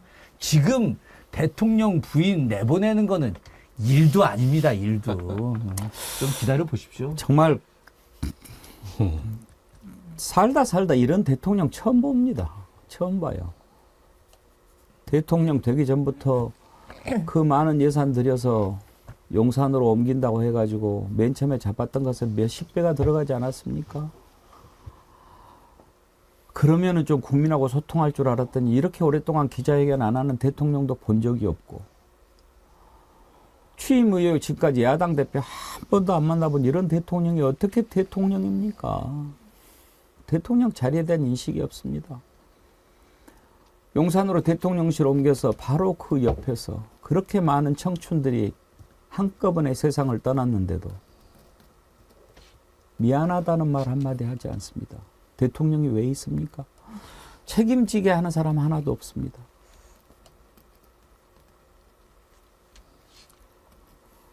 왜 특검을 하고 왜 특검을 받아야 하는지, 왜 거부권을 행사하면 안 되는지 알아야 합니다. 국민들이 원합니다. 민주당이 이제 대응을 여러 가지로 하겠지요. 지금 첫 번째로 준비하고 있는 대응이 헌법재판소에 권한쟁의 심판을 청구한다라는 게 있는데, 장윤미 변호사님께서 좀 설명을 해 주시죠. 이건 어떻게 하겠다는 겁니까? 이게 권한쟁의 심판이란 건 일단 국가기관 간에 말 그대로 권한에 관한 쟁의가 있을 때, 어떤 다툼의 여지가 있을 때 그걸 헌법재판소로 가져가는 겁니다. 사실상 제일 많은 유형은요, 이제 국가기관, 중앙정부부처와 이 지자체 간의 다툼이 있을 때가 많아요. 왜냐하면 다 법령으로 위임하게 돼 있거든요. 이거 우리 업무 범위 아닌데? 이거 왜 초과해가지고 우리 하냐? 이거 법령에 어긋난다. 이런 식은 제3자가 판단을 해야 되니까 하는 건데요. 일단 민주당에서 권한쟁의 심판을 이야기하는 건 일단 거부권 행사를 하는 부분에 대해서 법적 판단을 받아보겠다는 거 아니겠습니까?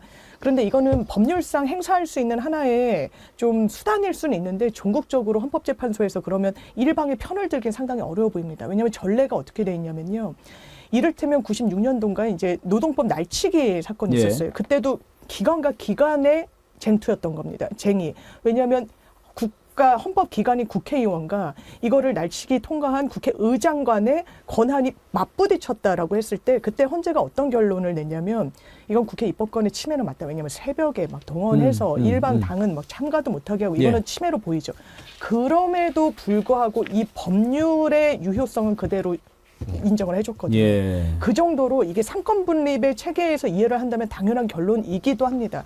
이를테면 거부권 행사, 제2요구권 행사는 헌법상 명문에 돼 있는 대통령의 또 권한이기 때문에 그거 자체가 반헌법이고 위법한가를 기계적으로 따졌을 때 이건 뭐 할 수도 있겠네. 이렇게 보는 거고요. 또 민주당 입장에서 이게 일방의 독주로 통과를 시켰다라고 하지만 그래도 다수 의결을 그것도 다른 민주당뿐만 아니라 다른 야당들과 이렇게 힘을 모아가지고 했기 때문에 그건 또 그것 자체로 예. 유효한 법률로 판단을 받는 거라서 이렇게 정치 영역을 헌재로 가져가는 건 전 최소한 동의하지 않고요. 결론도 그렇게 원하는 대로 나오지 않을 겁니다. 민주당이 이제 권한쟁의 심판 청구를 한다고 해서 그 뜻이 무엇일까 궁금해서 이제 우리 장윤미 변호사님께 여쭤봤는데요.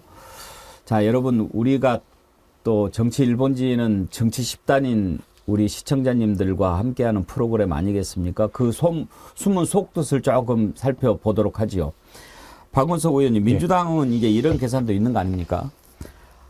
정부가 그리고 이제 윤석열 대통령이 이렇게 빨리 어제 사실 이제 국회에서 통과된 것도 일주일 됐잖아요. 근데 국회가 조금 늦게 보낸 것도 있어요. 되게 다른 법안에 비해서 정부로 이송을 좀 늦게 했는데 계속 빨리 보내줘 그러지 않았어요. 그 이유는 뭡니까? 보내는 즉시 통과하자마자 우리 보내면 거부권 행사할 거야 그렇게 얘기했으니까 어제 오후에 보냈는데 아침에 9시에 국무회의 벼락같이 열어가지고 의결하고 또 번개같이 제가하고 그렇게 한 이유가 뭡니까? 바로 제의시키고 그때는 이제 3분의 2가 안 될 것 같으니까 뭐 이거 이제 거부권 통과가 돼서 이 법안을 이제 무력화시키려고 하는 건데 민주당이 또 바보입니까? 이제 제의를 하게 된다면 재석의 3분의 2잖아요. 네.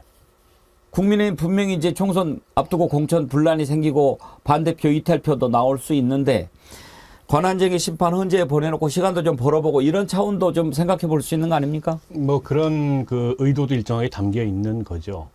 그 권한쟁의 심판 결과는 장 변호사님 설명해 주신 대로 위헌 결정이 나오기가 어렵습니다. 대통령 고유 권한이기 때문에 그래요. 제2요구권이. 그럼에도 불구하고 대통령이 거부권을 너무 자주 써요. 예. 이미 앞선 4건의 거부권이 있었는데 또 거부권을 행사했단 말이에요. 그건 이제 국회 입법권을 존중하지 않는 거고 3권 분립이 형해화되는 거니까 그에 대한 어쨌든 문제 제기 차원에서라도 권한쟁의 심판을 민주당에서 내보는 거고 그런데다가 다른 사안도 아닌 자기 친인척의 비위행위와 관련된 특검법안을 거부하는 거잖아요. 이거 이해충돌 성격이 있기 때문에 권한쟁의 심판을 내서 이제 항의의 의사를 표현하겠다 이런 거라고 보고요. 근데 이제 앞서 전망하셨듯이 위헌 결정은 안 나올 겁니다. 또 한편으로는 지금 이제 앵커님 말씀하셨듯이 일정한 이제 명분을 가지고 시간을 좀 벌겠다 이게 있는데 앞서 이제 4건 법률안을 거부할 때는 최소 며칠이라도 숙려하는 듯한 제스처를 취했어요. 예. 근데 이게 이제 득달같이 오자마자 임시국무회의 열어가지고 거부했잖아요. 그러니까 이 법안 자체에 대해서 불쾌하다라는 감정이 묻어 있는 거고 어떤 경우에도 용납하지 않겠다. 저게 이제 국회에서 뭐 재론되고 하는 거를 이제 이런 그 태도를 좀 표현해 주는 거라고 보고요.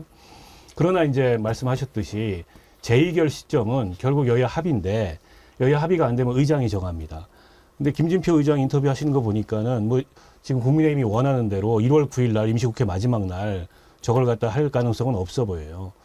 그러면 이제 1월 넘어가고 2월 들어서 설 연휴 뭐 전후에 아마 재의결이 시도될 가능성이 높은데 그때 이제 국민의힘이 공천 작업이 진행되면서 공천 탈락자들이 보통 공천 탈락하면요 국회를 오기가 싫어진답니다. 안 와요. 근데 안 오면 어떻게 되냐? 모수가 줄어드니까 예. 자칫하면 3분의 1을 넘어가요. 20명만 안 오면. 이제 이 우려가 국민의힘 입장에서 하나 있는 거고 또 하나는 공천을 탈락해서 이적을 하는 사람들이 생길 수가 있어요. 이준석 신당으로. 네. 이적하면 지금 이준석 신당의 당론은 안 정해졌지만 대충 보건대 이준석 전 대표 입장을 보건대 특검법 거부하면 안 된다 이런 입장이잖아요. 거기 가면 이 사람들이 생각이 바뀔 수가 있습니다. 그런 숫자가 얼마 되느냐에 따라서 이게 위험해질 수 있어요. 그러니까 지금부터 이제 머리가 굉장히 아플 거예요. 한동훈도 그렇고 윤석열 뭐 대통령이나 대통령실도 그렇고 그 가능성을 최소화하기, 그 위험성을 최소화하기 위해서 빨리 의결하자. 예. 공천 전에 이렇게 재촉하는데 야당 입장에서 서두를 이유는 없죠. 그리고 이제 총선에 미치는 영향이 굉장히 큰 법안일 수 있기 때문에 가급적 적절한 시점을 골라서 재의결을 시도하지 않을까 싶은데 그래서 이런 걸 방지하려면 저걸 그냥 받는 게 정면 돌파인 거죠. 거부하는 게 정면 돌파가 아니고 그리고 본인들이 수사검사니까 잘할 거 아닙니까? 특검이 어떻게 수사할지 그에 대한 대비책도 세울 수 있잖아요. 근데 왜 이걸 갖다 이렇게 정치적으로 자꾸 이제 궁지로 자기 스스로를 몰아가는 저런 그 외통수를 택하는지 잘 모르겠어요. 예. 지금 이제 뭐 수싸움으로 이렇게 어떻게 뭐 해보려고 하지만요. 가장 중요한 것은 국민입니다. 김준혁 교수님. 국민이 뭐를 원하는가 거기에 따라서 못한다면 윤석열 아니라 윤석열 할아버지도 안 되고 한동훈 아니라 한동훈 할아버지도 이거 안 될 겁니다.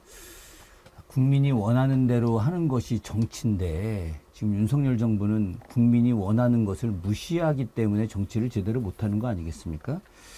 저는 사실 조금 전에 박원석 의원님 말씀하시는 동안에 옛 생각이 좀 나더라고요. 그 옛 생각이라고 하는 것이 우리 한국 현대사에서 친인척 비리와 관련된 대통령의 말로는 어땠던 건가 예. 이런 생각을 좀 잠깐 좀 해봤어요. 이승만 대통령은 아시다시피 자식을 못 낳지 않았습니까? 그래서 대신 이기붕 부통령의 아들이었던 이강석이라고 예. 실제로 양자처럼 행세해서 이강석이 온갖 전횡을 하다가 어떻게 됐습니까? 이강석도 결국은 아버지와 함께 자살해서 그랬죠. 죽게 됐죠. 이승만 대통령 개건으로 인해서 결국은 4.19 혁명으로다가 하와이로 다 쫓겨나게 되지 않았습니까? 그 뒤에 박정희 뭐 여러 가지 친인척 비리 엄청 많았지만 본인 스스로 죽었고 그 뒤에 전두환, 노태우 친인척 비리 많았는데 본인들 스스로가 감옥을 가게 된 것이고 그리고 그 뒤에 김영삼 아들 김현철 사건, 김대중 뭐 그 아들 3명의 뭐 문제적 상황들, 노무현 대통령 그 친인척 비리와 관련된 온갖 모욕을 다 감내하고 결국은 특검이든 아니면 뭐 검찰 조사든 다 자기 자식들 이건 진짜 자기 자식이에요. 이 자기 자식들을 갖다가 그 검찰 조사받게 하고 감옥에 가게 했었거든요. 그렇기 때문에 우리 국민들은 마지막에 그들의 퇴임 이후에 그들에 대해서 또 인정하고 또 영원히 기억하고 또 이런 겁니다. 김영삼 대통령에 대해서 지금 재평가 많이 하고 있잖아요. 하나의 척결 문제라든가 역사 바로 세우기라든가 금융실명제 문제라든가 마지막 국가 재정 환란 문제 때문에 김영삼 대통령의 가치가 떨어졌지만 나름의 어떤 민주주의의 어떤 발전 과정에서 인정을 하는 부분이 더 높아져 가고 있습니다. 저는 이런 걸 볼 때 윤석열 대통령은 역사도 모르고 국민도 모르고 도대체 이 주변에 있는 사람들은 어떤 사람이냐. 대통령실에서 담화문 같은 거 쓰는데 주어 수로도 제대로 못 쓰는 사람들이 어떻게 국가 운영을 하는지 난 정말 이해할 수가 없습니다. 오늘 참 많은 분들이 댓글 참여해 주시고 또 보내주시는데요. 이심쿵님 이제 또 눈물 작전 들어갈 거예요. 100% 머리 풀어 헤치고 맨 얼굴로 죽어가는 모습으로 눈물쇼 할 겁니다. 며칠 내로. 이제는 국민들 안 속을걸요. 한두 번 속아야죠. 21도 한라사님 오늘 또 숫자에 의미를 담아주셨는데 18,181원 슈퍼챗 보내주셨습니다. 무슨 뜻인지 여러분들 아시죠? 겉만 한국인이지 속은 일본인들이라 대한민국과 국민들이 힘든 건 안중에도 없는 인간들입니다. 앵커님 욕은 제가 대신 해드릴게요. 아이고 21달러사님 감사합니다. 18, 1원 18,181원 해주셨고요. 박영태님 또 슈퍼챗 근데 박영태님 너무 많이 보내지 마세요. 어저께도 슈퍼챗 많이 보내셨는데 오늘 또 이렇게 보내시고 문자는 없이 슈퍼챗 후원해 주셨고요. 감사하고요. 이분 소개를 또 한 분 해드리겠습니다. 제가 소개해드린 분들은 다 선물을 드릴 분들이니까요. 소개되셨으면 우리 홈페이지로 이메일 보내주시기 바랍니다. 아까 23,000명 넘게 지금 시청 중이시죠. 예. 진짜 많네. 23,000명이요? 네, 23,000명 넘으셨고요. 우리 올 때만 이렇게 항상 교수님 오셔가지고 역사 얘기도 해주시고 하니까. 역사 얘기를 해주시죠. 깊이가 또 남달라져요. 아니 정말 그 역사 얘기해 주는 것을 많이들 고마워하시고요. 감사해 하십니다. 하나만 운이 아빠님 연구할 예산이 없다고 화를 냅디다. 자기가 연구비 줄여놓고 본인 임기 때 연구비를 늘린다 합니다. 지금 임기 중이잖아요. 장난합니까? 특검 비용 수백억이 세금으로 아깝다고요? 부산 엑스포 유치한다면서 5천억 쓰고 29표 얻어온 것은 돈 낭비 아닌가요? 그냥 집구석에만 있어도 29표는 전화 돌려서 얻을 수 있는 표 아닌가요? 운이 아빠님 어떻게 이렇게 옳은 말만 골라서 하십니까? 정말 그렇죠. 오늘 우리 사랑하는 애청자님들께서 저를 대신해서 욕도 해주시고 화도 내주시고 그래서 제가 평정심을 좀 되찾겠습니다만 생각하면 할수록 좀 힘든 게 한두 가지가 아닙니다. 이번 특검 거부권에 말도 안 되는 이유 이거 한 거 오늘 이 특검법 거부권 안 했으면 어떤 문제를 먼저 다루려고 했냐면요. 어제 한동훈 국민의힘 비대위원장이 광주에 내려가서 한 발언입니다. 5.18 헌법 정신, 아니 5.18 정신 헌법 전문에 담겼다. 저는 정말 어제 그 얘기를 듣고 참기가 힘들었습니다. 5.18 정신이 거래 대상입니까? 자기들이 필요하면 갖다가 이렇게 쓰는 그런 게 5.18 정신입니까? 총선에 표 몰아주고 총선에서 이기면 이렇게 선물로 주는 그런 것이 5.18 정신 헌법 전문에 담는 겁니까? 그런 얘기를 듣는 광주 시민들 그리고 민주 시민들 우리 국민들이 느끼는 모욕감은 생각 안 합니까? 한동훈 비대위원장이 처음 얘기한 거 아니잖아요. 대통령 윤석열이 후보 시절부터 얘기한 겁니다. 그 다음에 어떻게 바뀌었는지 한번 여러분 제가 들려드릴게요. 같이 한번 생각해 봅시다. 대선 후보 때 윤석열 후보 발언을 먼저 들어보죠. 당연히 저는 헌법 전문에 헌법이 개정될 때 반드시 올라가야 된다고 제가 늘 전부터 주장을 해왔습니다. 네. 자, 저랬다가요. 대통령 당선되고 첫 번째 5.18 때 광주 5.18 묘역 5.18 행사에 참석합니다. 거기에서 약간 말이 달라집니다. 들어보시죠. 당연히 저는 헌법 전문에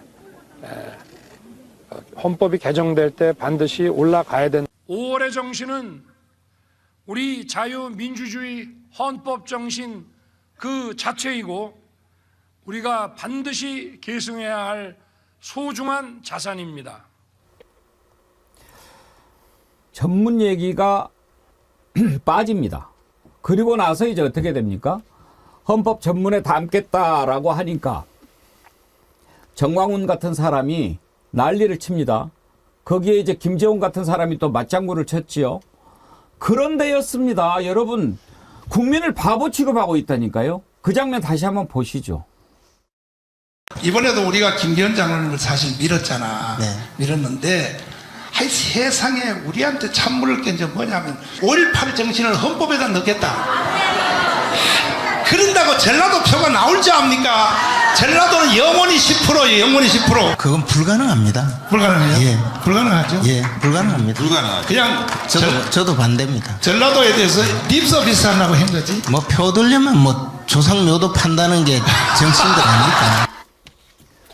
저렇게 했습니다. 그랬다가 또 뭐 징계하는 듯 마는 듯 했다가 또 사면 복권해서 또 다시 해주고 부승찬 대변인. 그런데 또 지금 가서 그런 얘기를 또 해요. 한동훈 비대위원장 얘기를 한번 듣고 그러면 얘기를 해보죠. 저는 헌법 전문에 5.18 정신을 수록하는 것에 적극적으로 찬성합니다. 그리고 그 방식을 어떻게 할 것인지에 대해서 당 차원에서 잘 논의하겠습니다. 그리고 그 입장은 저희 당의 그동안의 입장과도 다르지 않습니다. 재추진하실 생각도 혹시 있으신가요? 헌법 개정이라는 것 자체가 사실 지금 굉장히 헌법적인 이 숙제가 많이 있잖아요. 지금 본격적으로 논의되고 있는 상황으로 압니다. 그 절차적으로 언제 하느냐의 문제가 그렇게 중요하지는 않다고 봐요. 왜냐하면 나중에 제가 반대하면 이 장면을 트십시오. 저는 적극적으로 그냥 찬성한다기보다 우리 헌법 전문에 이 5.18 정신이 들어가면 우리 헌법이 훨씬 더 풍성해지고 선명해지고 더 자랑스러워질 것 같은데요.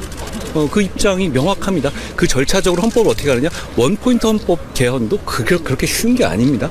맞습니다. 역시 국민 투표도 해야 되고, 근데 지금 여러 가지 논의가 있는 상황이기 때문에 다만 지금 여러 가지 정치 세력에서 그 부분에 대한 합의는 이루어진 건 아닌가요? 참 저런 부분은 뭐 그냥 넘어갑시다. 뭐 반대하면 영상 드십시오. 경박하기가 참. 그런데 부승찬 대변인 또 믿어달라고 하는 건데 네. 언제까지 그러면 국민들을 속이겠다는 걸까요? 지금 윤석열 대통령과 제가 지난번에 말씀드렸듯이 김건희나 한동훈은 운명 공동체입니다. 예. 그리고 이념을 가지고 국가를 운영하는 사람이에요. 그리고 겸손하지 못합니다. 아까도 뭐 그 얘기는 안 하신다고 했는데 반대하면 위화문을 트세요. 5.18 정신을 얘기하면서 반대하면 위화문을 트세요. 생각이 없는 거잖아요. 그러면 또 뭐야? 나는 찬성하는데 우리 당의 절대 다수가 이렇게 나올 거란 말이에요. 그냥 오로지 이념이에요. 이념 아니면 안 돼요. 아니 우리 국방부 지난번에 다뤘지만 정신전력 교육교재 예? 여기 보세요. 전부 이념으로 덧칠을 해놨어요. 그리고 신년사도 보시면 신년사도 이게 지금 특검과 마찬가지로 대통령실 입장과 마찬가지로 국방부 신년사 처음 기자들에게 배포된 게 뭔지 아십니까? 국장부 장관 신년사였어요. 국방부 장관이 아니고 이거를 배포를 다 했어요, 기자들. 그 정도로 정신이 없는 정부예요. 그랬어요? 예. 아니 생각을 해보세요. 공문서를 엠바고까지 1월 1일 00시 엠바고를 빨간 도장을 찍어서 내보내는 이 신년사가 국방부 장관 신년사가 군놈이 하나도 없었다는 거죠. 국장부 장관 신년사. 예. 예? 부처 명칭을 바꾸려고 하는 거 아닐까요? 아니 그렇죠. 왜냐하면 그 얘기가 있어요. 올해 윤석열은 퇴진된다, 탄핵 당한다. 그러기 때문에 이제 국장을 치를 부서가 필요하다. 그래서 국장부가 아닌가 하는 이제 쪼크도 있는데 그런 게 아니라 저는 5.18 정신을 얘기하는 와중에 전 이 얘기가 나왔다라는 게 참담한 거죠. 그래도 여당의 대표가 5.18 묘기에 참배를 하고 나오면서 반대하면 위화문을 트세요. 받아들일 수 없는 겁니다. 아니 박원석 의원님 5.18 정신 헌법 전문에 담는 게 뭐 전애들이 필요할 때 쓰는 카드니까. 그렇죠. 뭐 그거 가지고 생색낼 일도 아니고 이게 공약이었어요. 지난 대선 때 윤석열 후보에. 근데 그 뒤에 아까 김재원 최고 정광훈 목사 앞에 가서 조아리면서 반대합니다. 이런 장면이 나오는 게 저 당이에요. 계속 도돌이표처럼 저게 반복됩니다. 김종인 비대위원장 시절에 망월동 묘역 가가지고 무릎 꿇고 어쨌든 이렇게 이제 좀 5.18 가치를 국민의힘이라는 정당이 받아들이는 것처럼 기존의 망언이나 이런 게 다시 안 나올 것처럼 했지만 그 뒤에 또 나왔어요. 그래서 당에서 제명된 사람도 있고 그때 그 망언에 가까운 얘기를 했던 사람인데 지금 강원지사는 김진태 같은 사람도 있지 않습니까? 그러니까 저거는 약간 이게 질병처럼 돌고 돌아요. 저 내부에서. 저렇게 얘기해도 전에 또 망언이 나올 겁니다. 별로 의미 있는 얘기가 아니고요.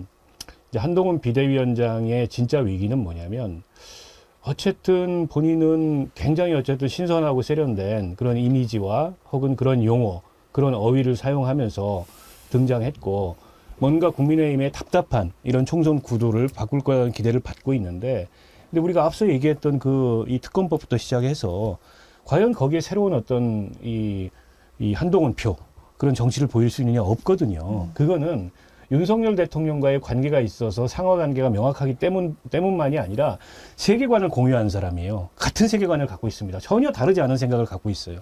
그러니까 그냥 말만 좀 세련되게 하는 세련된 윤석열에 불과하다. 세련된 거예요, 저게? 경박한 거 아니에요? 그래도 저 윤보다는 좀 덜 전투적이니까. 그래서 저는 저걸로 총선 구도 못 바꾼다고 봐요. 난 차라리 윤석열 스타일이 더 한마디 좋으세요. 해도 되겠습니까? 지금 뭐 한동훈 씨에 대해서 좀 이렇게 경박하다 뭐 이야기하는데 그 한동훈 아니, 손을 가만히 안 두더라고 말할 때. 이거 해야 되니까. 왜 이거 하는지 모르겠어요. 너무 이게 뭐예요? 이게 저 미국서 유행하는 건데. 인용. 인용. 네. 커터. 도리도리 한참 보다가 이제는 또 뭐 이 한동훈 씨는 그 선민의식이 일단 있잖아요. 자기 뭐 굉장히 대단하다. 뭐 고등학교, 현대고등학교, 서울법대 뭐 일찍 나오고 뭐 이런 또 경제적으로도 상당히 여유롭고 이런 선민의식이 있는데 이것까지는 좋아. 근데 좋은데 근데 국가 지도자가 되려고 하는 사람은 선민의식을 계속 내려야 되거든요. 근데 이 한동훈은 보면은 선민의식에서 또 발전돼서 선지자로서의 자신을 보고 있는 거예요. 나는 선지자다. 그런데 여기까지도 괜찮아. 근데 그 다음이 뭐냐? 구세주야, 자기가. 여기 2단계야, 지금 현재 2단계. 그래서 본인이 구세주로서 이 암울한 지옥 같은 아수라 같은 이 나라를 갖다가 다시 만들어주겠다. 지금 거의 이런 수준이에요, 이게. 그렇기 때문에 이 사람이 제대로 된 국가 지도자가 될 수 없다는 겁니다. 김대중 같은 사람 보십시오. 그 온갖 그 많은 이 고통들을 갖다 뛰어넘으면서도 이야기하잖아요.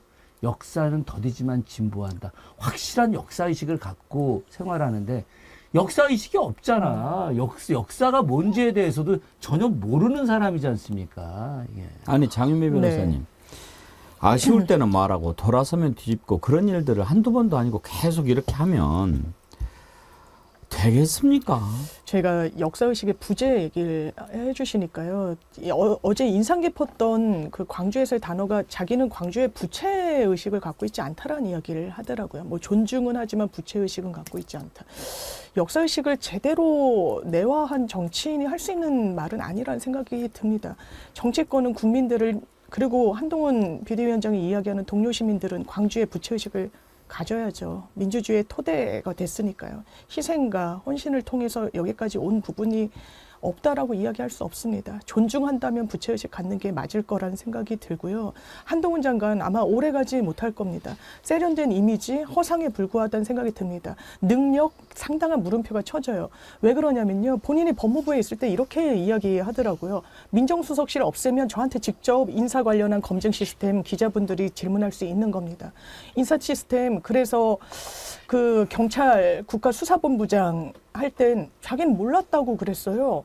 그러면서 이 능력에 대해서도 저는 고개가 상당히 갸우뚱거려지더라고요. 남에 대해서는 추상과 같이 하면서 본인에겐 한없이 너그러운 모습 그리고 순간순간의 정무 판단도 너무나 잘못하고 있다는 생각이 듭니다. 이를테면 이재명 대표에 대해서 대단히 안타깝다 이야기한 다음에 건배사 할 수 없는 거죠. 현장에 정치인이 있다면 말렸을 것 같습니다. 비대위원 구성도 법무부 장관의 어떤 인사 실패가 고스란히 그림자로 겹쳐 보이죠. 막말 이거는 뭐 김은경 혁신위원장 이야기하는데요. 그때는 투표 시한이 짧다 노인분들이 그 말 부적절하죠. 그런데 이 민경우라는 사람은 빨리 돌아가셔야 된다라고 얘기했어요. 이걸 어떻게 그냥 눈치고 넘어갈 수 있는 겁니까?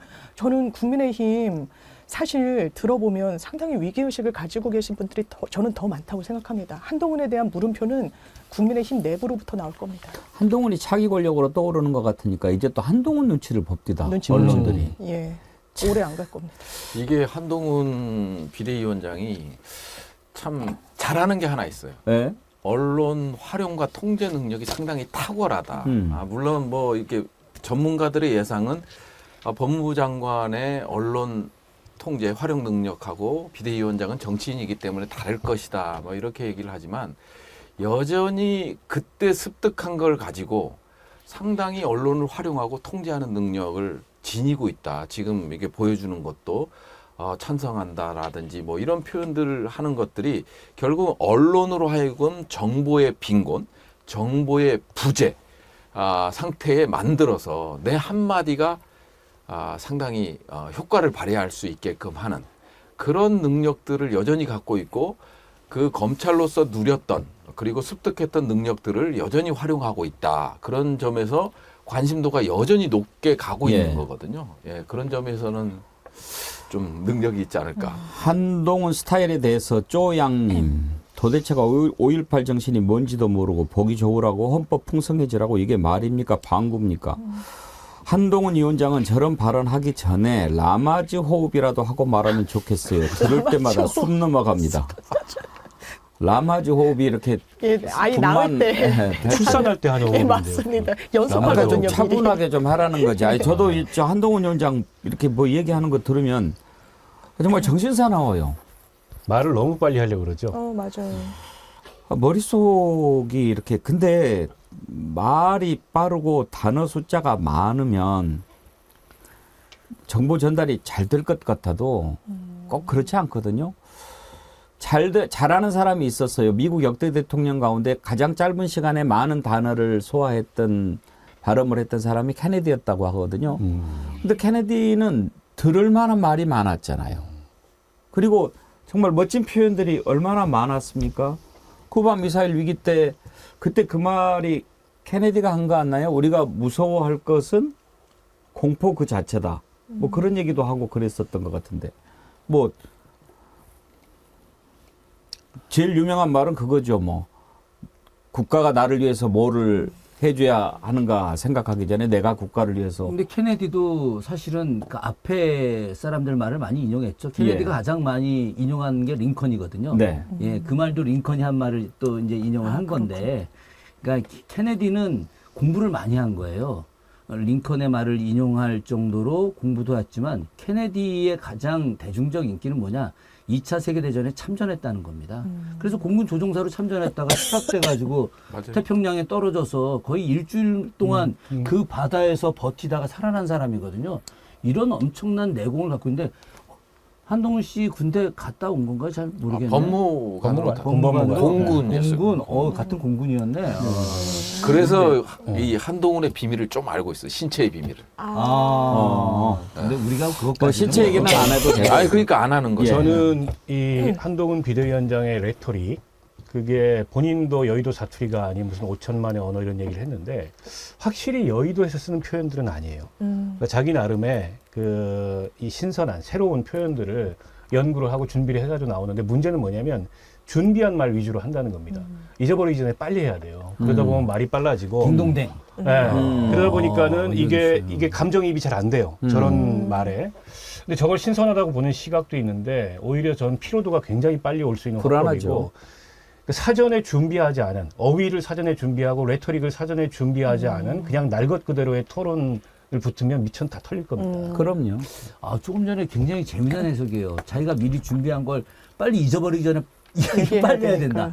된다. 그건 맞는 것 같아요. 손 보세요, 손. 네. 그리고 예. 국무위원 후보자로 소개된 첫 자리 그 자료 한번 찾아보십시오. 그게 대통령이 한 명 한 명씩 불러가지고 누구 법무부 장관 후보자 한동훈입니다. 그때 손을 발발발 떨어요. 예. 저는 그 장면이 많이 아직 나와 잊혀지지 있어요. 않는데 조명 들어오죠. 그런 자리에 처음 서본 겁니다. 발발발발 떨어요 손을. 저 사람이 준비가 전혀 안 됐구나. 근데 학습 능력이 있어가지고 빨리 진화를 하긴 하는데 아직도 외워서 해요. 근데 요즘은 그 어제 송정역에서 내려올 때 막 경찰들 잔뜩 있으니까 막 좋아갖고 그 막 사진이 웃잖아. 있죠. 그거 이제 얘기하니까 예. 그거 얘기하니까 이것도 한번 잠깐 좀 짚어볼게요. 참 그 전에 그 말씀 해드리고 싶었는데 말과 관련해 가지고는요. 정말 우리 시청자님들이 느낄 거예요. 박원석 의원님이나 장윤미 변호사님이나 김준혁 교수님, 부승찬 대변인은 이렇게 얘기를 하면 그냥 그걸 그대로 쓰면 문장이 되고 책이 될 정도로 말씀이 유려하고 전달이 잘 되잖아요. 근데 이거 뭐 들으면 막 정신이 사납고 이걸 막 이렇게 갖다 붙이고 저렇게 갖다 붙이니까 그러니까 박원석 의원 말씀하신 대로 뭔가 자기가 하고 싶은 얘기가 있는데 그거를 또 포장을 해야 되니까 포장을 또 붙였다가 또 그거를 또 풀었다가 그걸 또 다시 그걸 또 넣어야 되고 아주 막 혼란스러워요. 뭔 얘기 하려고 그러냐면 그건 그렇다 치고 어제 빨간 마스크가 많이 보였어요. 한동훈 위원장이 움직이는데 자경단. 이게 뭔가 궁금해하는 국민들이 자경단. 정말 많아서 저희가 한번 따져보려고 합니다. 그 영상 한번 보여주시죠.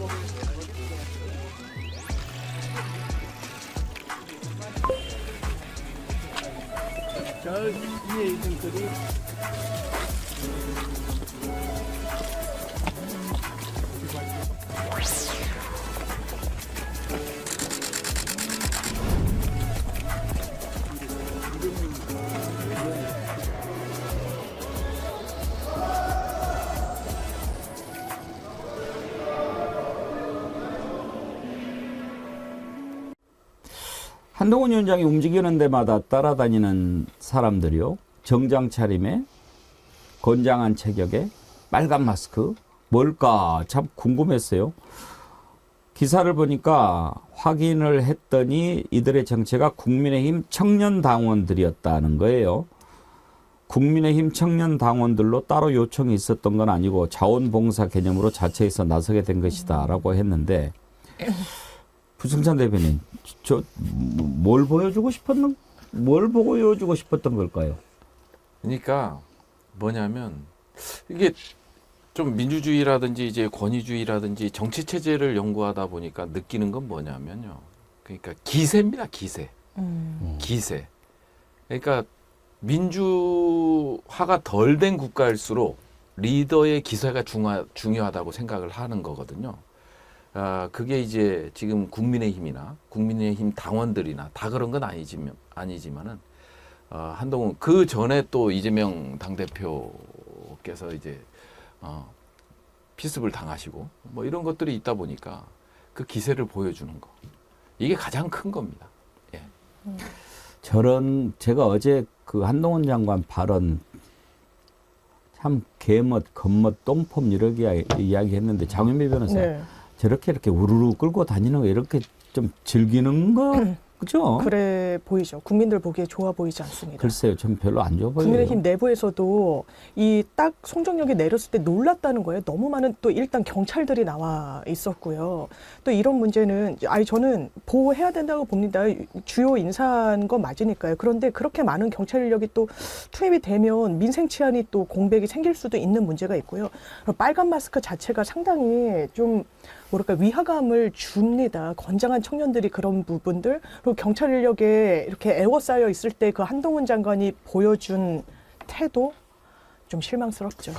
저거 같지 않아요? 옛날 그 이승만 대통령 때 반공청년단 저 이정재 동대문파가 이승만 대통령 실제 경찰들 옆에서 호위하고 다녔거든요. 완장 차고. 예, 그 완장이 빨간 마스크로 바뀐 것 뿐이고 동대문파가 국민의힘 청년당원으로 바뀐 거지 하나도 다르지 않아요. 청년당원 맞습니까? 제가 보기에는 경호 용역업체 사람들 같은데 이 체격이나 아니면 이 스타일, 동선 그러게요. 관리하는 걸 봐서 그리고 목에 뭘 걸었어요. 다 똑같이. 진행이라고 걸었고요. 마스크는 국민의힘이라고 써요. 아니 그렇긴 한데 네. 근데 저분들이 하는 걸 보니까 그냥 아마추어 일단 당원들이 기사로는 아니고 확인 결과 뭐 국민의힘 청년 당원들이었다라고 아니요 하는데 아마추어 당원들이 아니고 제가 보기에는 경호 경호 용역업체 용역업체 상당히 이재명 대표 피습 훈련돼 있는 이후에 사람들이 아니 그렇잖아요. 동선 잡는 거 보세요. 훈련돼 있는 예. 사람. 아마추어들이 아니에요. 이재명 대표 피습 이후에 좀 신경을 쓴 것 같긴 한데 별로 안 어울리거든. 뭐야 뭐님 멋진 단어 플러스 멋진 단어 플러스 멋진 단어는 빈 문장이잖아요. 그게 개소리죠. 정확한 지적이십니다. 예, 오늘 참 다룰 주제가 많았는데 시간이 많아져서 이 정도 하겠습니다. 너무나 많이 참여해 주셔서 감사드리고요. 오늘 또 슈퍼챗 많이 보내주셨는데 몇 분 소개해드리고 광야님, 쪼양님, 신경희님,